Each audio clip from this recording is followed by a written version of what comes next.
This is Roland Cut Studio, the software used to control our vinyl cutter. To use this software, simply find or create an image of the sticker that you would like to make. I like to place my image on the desktop because it makes it easy to just drag and drop into the software. Otherwise, you can use the import button to bring in your picture. Once it's on the screen, use the sizing handles to make it larger or smaller and click on it to move. As a reference, this workspace is the size of a sheet of vinyl. I like to place mine in the lower left-hand corner. However, you can move it according to what space is available on your vinyl.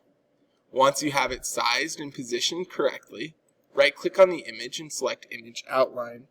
Here, we will be extracting the contour lines, or the lines that the vinyl cutter will follow to cut out your image. Use the thin line and image density handles to rearrange the contour lines to what you want. You'll have to play around with this a few times because the contour lines will change each time with each setting. Find one that best outlines your image, and once you have done that, select the OK button. This will bring out your contour lines separate of your first image. Delete the original image, and then place your contour lines where on your roll of vinyl that you would like to cut.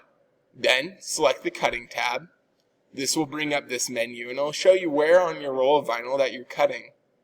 Make sure that the printer is the Roland GS24. If it is not, select Change and then find the Roland GS24. Then select the OK button and your vinyl will be cut. If you have any questions, feel free to ask one of the staff or to call the Idea Factory.